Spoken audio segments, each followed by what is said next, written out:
मेरा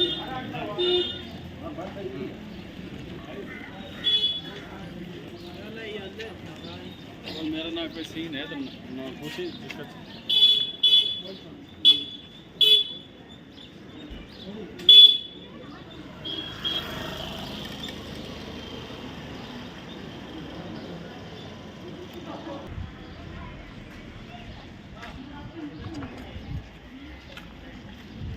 नमस्कार। आज इस खास बातचीत में हमेशा आप देखते होंगे सोशल मीडियाज़ के माध्यम से, चाहे वो प्रेस रिलीज के माध्यम से, हमेशा सुर्खियों में बने रहते हैं। इस मौके पर खास बातचीत करने के लिए आज हमारे साथ इस लाइव डिस्कशन में श्री जानकी नाथ जी मौजूद हैं, जो नेशनल कॉन्फ्रेंस के कदावर नेता भी हैं और इस मंडल प्रधान भी हैं, ब्लॉक प्रेसिडेंट भी हैं। आज हम इनके साथ कुछ खास बातचीत करना चाहेंगे बॉर्डर के अहम मुद्दों को लेकर। पहले तो स्वागत है आपका जी। शुक्रिया। देखिए, आज बड़े दिनों के बाद एक बार कुछ मुद्दों पर बातचीत करना चाहेंगे, चाहे वो पहले सरकार थी या नहीं थी। आप सबसे पहले क्या कहना चाहेंगे गुलाबगढ़ को लेकर, जिस तरीके से एसडीएम को लेकर स्वच्छता एक अभियान चलाया जाता था पूरे गुलाबगढ़ के अंदर, तो आप भी यहीं पर रहते हैं, तो आपकी क्या प्रतिक्रिया रहती है? जैसे इस अभी गुलाबगढ़ की जो प्रेजेंट सिचुएशन है, इसको लेकर आप क्या कहेंगे? देखो साहब, सबसे बड़ी बात यह है कि गुलाबगढ़ मैं कहता हूँ ब्लॉक पार्डर और इस पार्डर नागसाने की कैपिटल है जी। लेकिन हमें अफसोस से कहना पड़ता है, और बड़ी जद्दोजहद के बाद हमने यहाँ PWD की डिवीज़न भी खोली जी। वो इसलिए कि ताकि जो यहाँ पर वैक्सीन बैठे या दीगर स्टाफ जो है वो वक्तन फक्तन अपने कामों की निगरानी करें जी। लेकिन दुर्भाग्यवश हमें आज ये अफसोस होता है कि वैक्सीन साहब बताते खुद यहाँ रहते हैं जी। एक ही बिल्डिंग में, चाहे वो SDM हो चाहे वैक्सीन हो, जी। लेकिन उनकी कारकर्दगी को अगर मंजरे आम पर लाया जाए तो हमें बड़े अफसोस के साथ कहना पड़ता है, जो ये मेन ड्रेन है इसके 3 बार टेंडर हुए। हालत ये है कि डिपार्टमेंट उन ठेकेदारों से काम लेने में भी असफल रहे जी। नतीजे के तौर पर आज हमें जो भी कोई आता है कहते हैं किस नाम का गुलाबगढ़, ये तो ये गंदगी का डस्टबिन। जिस बहुत बड़े नाम से हम गुलाबगढ़ को जानते थे, आज ये गंदगी के नाम से जाना देखिए जानकी जी, आप भी देखते होंगे कि पूरे देश में स्वच्छता अभियान के नारे लगते हैं, चाहे जिला के स्टार्ट पूरे देश में लगते हैं। वहीं पर गुलाबगढ़ यात्रा चलती है, मचेल यात्रा चलती है, मिंधल यात्रा चलती है, चाहे चिट्टो यात्रा चलती है, चाहे शिवधाम पलाली यात्रा चलती है। लेकिन गुलाबगढ़ एक हब माना गया है, आपने बताया हब माना गया है, लेकिन फिर भी इसको नज़रअंदाज किया जाता है। क्यों? इसका मेन कारण जो है ना कि यहाँ का जो मैकेनिज्म है जी। सिविल सोसाइटी के बगैर कोई भी चीज़ चलने वाली है नहीं जी। आप भी यहाँ के रहने वाले, हम भी यहाँ के रहने वाले हैं। क्या कभी SDM साहब ने ये अफोर्ड किया कि मैं पब्लिक को भी एतमाद में लाऊं, कैसा इसका एक हल निकाला जाए जिससे गंदगी से इस गुलाबगढ़ को हम पाक और साफ रख सकें जी। और गुलाबगढ़ में खास करके रकूमात की कोई कमी नहीं है। जैसे आपने 3 यात्राओं का जिक्र किया, तो ये कुछ आइन बात थी कि यहाँ चाहे फरी लगाने वाला उससे भी इन्होंने हज़ार रुपए के हिसाब से पैसे लिए, यहाँ पार्किंग का पैसे लेते हैं ये लोग। लेकर 2014 से लेकर आज तक SDM साहब के अकाउंट में जाता है या किसी पर्सनल आदमी के अकाउंट में जाता है, गॉड नोस, उसका कोई इल्म नहीं है और रकूमात कहाँ इन्होंने खर्च की या इनके ज़ाती अगराज और मकासद में लगी है। होना तो ये चाहिए था कि ये जो है ये पंचायत एरिया था, पंचायत गुलाबगढ़ था, ये रूरल डेवलपमेंट के अकाउंट में जाना चाहिए था, ताकि वो SDM का जो काम है उसको भी बजाती खुद देख सकते थे और इस काम को हम फिल कर सकते थे। इसके साथ ही साथ जनाब आली यहाँ जियो वालों ने पाइप अपनी बिछाई, केबल बिछाई उन लोगों ने पैसे तक दे दिए, पैसा दे दिया, टेंडर निकाले गए हैं जो इन्होंने रोड का डैमेज किया था। पिछले 4 सालों से वो उस ठेकेदार से जो इसमें ब्लैक टॉप करना था ये नहीं कर पाया। यानी खत्म ज़रबी इस बात की है कि एक्सीन और एसडीएम का गुलाबगढ़ में होना, मैं कहता एक बदतमा दाग है।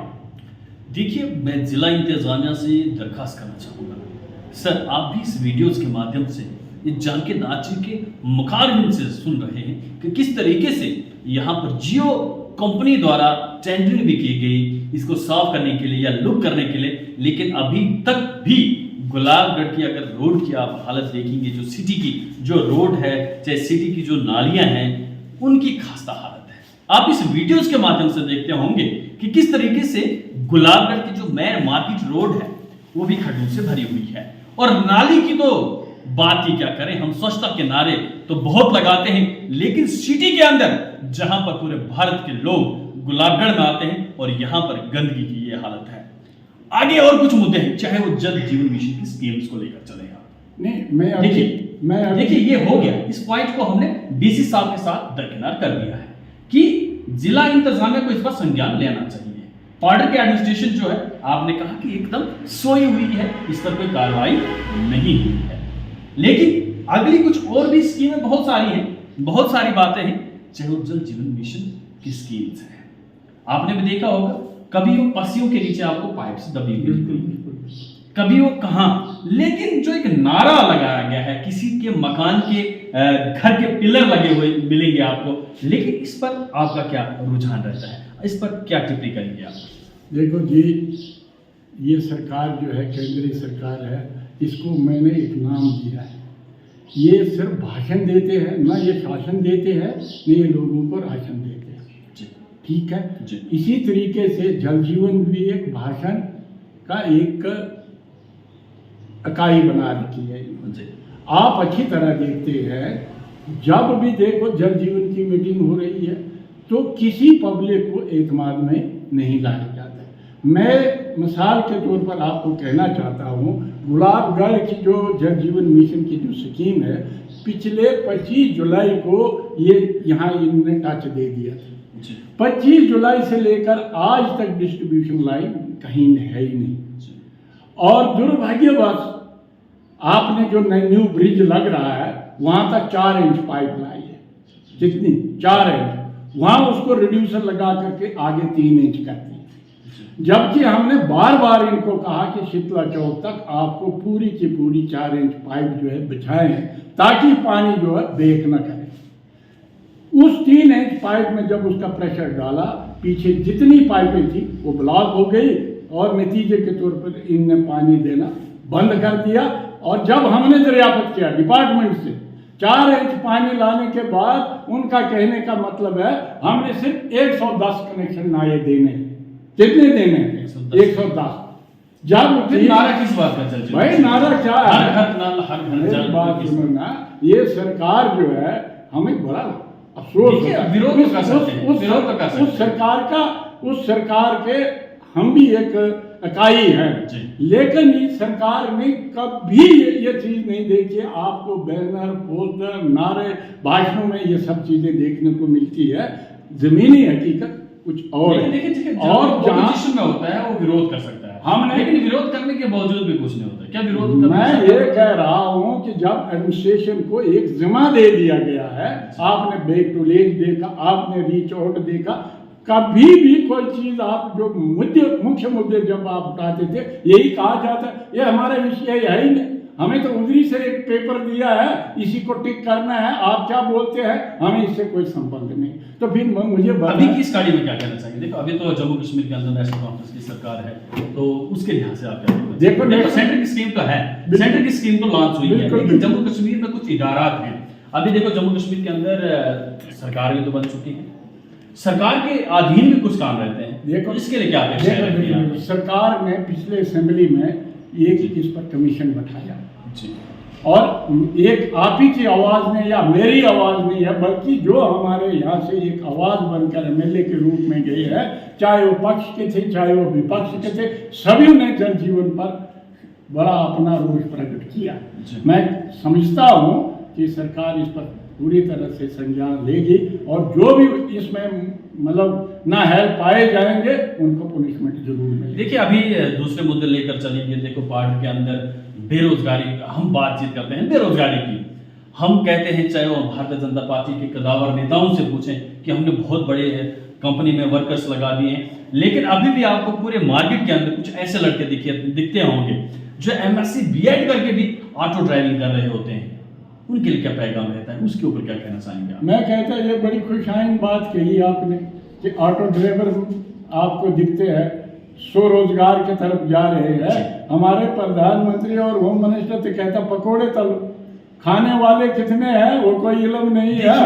आटा जो है आज अगर आटा ही ले लेंगे 60 रुपए किलो हो गए, वो आगे उस पकोड़े को बनाकर किस रेट में बेचेंगे, क्या लोगों के कूटे। लेकिन वो तो केंद्र सरकार की प्रणाली है, लेकिन हम फिर से एक जब तक सरकार नहीं रहती, चाहे वो गवर्नर रूल है, चाहे वो किसी की भी शासन नीतियां हैं, लेकिन अभी जो शासन करने वाली सरकार है, सरकार भी कुछ तो युवाओं के लिए सोच सकती है, कुछ नए प्रोजेक्ट्स लॉन्च कर सकती है। इस पे क्या कहते हैं? देखो जी, हमारी सरकार और हमारी पार्टी ने जो मंशूर दिया जी कि हम साल में 1 लाख लोगों को रोजगार देंगे, हम पूरी तरह अपने लीडरशिप पर पूरा एतमाद रखते हैं और हम भरोसा करते हैं क्योंकि 60,000 से जायद असामियां जैसे फ्री सिलेंडर्स की बात करें, फ्री राशन की बात करें, यहाँ तो जो बीपीएल बिलो पॉवर्टी लाइन की थी वो भी तो बता रही थी कि क्या पता उमर अब्दुल्ला की सरकार हमारे लिए बड़ी खुश खबरी लेकर आएगी, लेकिन वो एएवाई को ही फ्री राशन दिया जाए या यूनिट्स बिजली फ्री किया जाए, इस पर बीपीएल भी कुछ सोच रहे थे, तो उनके लिए आप देखिए इसमें कोई दो राय नहीं है। आप आश्वस्त रहे, मैं जनता को जो आपके नाजरीन हैं उनको भी आश्वस्त करते हैं अपने लीडरशिप खास करके उमर अब्दुल्ला के माध्यम से हर एक बीपीएल को राशन मिलेगा। और देखिए पार्टी में अभी पार्टी में हम पार्टी की बात करेंगे। हमने पाउडर के निस्बत जो है जो 1995 में गवर्नर रूल में यहाँ 5 किलो और 8 किलो की चावल और गुंदम की जो स्केल थी, इसके ऊपर चीफ मिनिस्टर के साथ जब हम मिले थे, हमने बिल्कुल फोर्सली ये कहा ये अगर इम्प्लीमेंट नहीं होती और ये स्कीम पाउडर दक्षिण मड़वा कंगन टंडहार गुजर बकरवालों को नहीं मिलता, तो मैं कहता हूँ ये सरकार, मैं कहता हूँ लोक विरोधी हो। देखो राशन की अगर बातचीत करें, हम राशन की बातचीत ही जब हो रही थी, पार्टी के जो डिपो है जहाँ पर डंपिंग लगाई जाती है, चाहे वो डीलर्स के पास चले जाइए, चाहे वो इस साइड चले जाए, लेकिन डंपिंग में भी बिल्कुल जीरो है, उसमें क्या रहेगी? देखिए आखिरी सवाल है, और आखिरी जो सवाल है, क्योंकि पानी पे बात होगी, गंदगी पर बात होगी, लेकिन ये राशन मेन है, मेन करिए जी, इस पर क्या आश्वासन देना चाहेंगे? डीलरों के पास 3 गुत्थियां आपको मिलेंगी, लेकिन जो आम नागरिक है उसके पास अभी भी किल्लत है राशन दुकान से लेना। राशन का जो मुद्दा है, कोविड के बाद मैं कहता हूँ इस स्कीम को इन्होंने इस तरीके से तरोड़ मरोड़ रख दिया है कि आपको प्रॉपर कोई डॉक्यूमेंट मिलते नहीं। सबसे बड़ी बात यह है, इसको हम बदकिस्मती कहेंगे कि 2011 से लेकर जो 2021 में सेंसस होनी थी नहीं हुई है, क्योंकि सरकार जो है, जो केंद्रीय सरकार एफसीआई से जो राशन आ रहा है वो मात्र जो 2011 के सेंसस के अकॉर्डिंग मिल रहा है, जबकि मैं कहता हूँ 20% पॉपुलेशन जो है उसमें इजाफा हुआ जी, उसको अभी तक आप कहते हैं ना रियासती सरकार, भाई रियासती सरकार तो तब चलेगी जब केंद्र सरकार के जो मापदंड है आप उनको अप्लाई करेंगे, तो उसको हम अप्लाई कैसे करेंगे? इलेक्शन आए, इन्होंने कहा भाई जो 2011 के बाद है उसको आप अपने राशन कार्ड में एंट्री करो, वो मात्र रिकॉर्ड के लिए, यानी आपको किसी चीज के लिए राशन के लिए है नहीं। तभी मैंने कहा ये भाषण सरकार है, राशन देती नहीं है। तो हम यही कहते हैं, हमने उमर साहब के समक्ष ये बात रखी है, जनाब ये कौन सा जुल्म, मतलब हम ये अंदाजा लगा सकते हैं कि आने वाले दिन अच्छे हो सकते, इसमें कोई दो राय। चलिए, ये दुर्भाग्य हुआ, ये थोड़ा पहलगाम हो गया है जिसमें आज पूरी देश और दुनिया जो है तशवीश में है, और इस पर हम बड़े एक जो चीज कहनी है वो हम नहीं कह पाते हैं, लिहाजा मैं कहता जैसे ही नॉर्मलसी आती है, चाहे सरकार अपनी स्टेट एक्चेकर से भी लोगों को राशन देना पड़े, ये नेशनल कॉन्फ्रेंस की बुनियादी नारा है।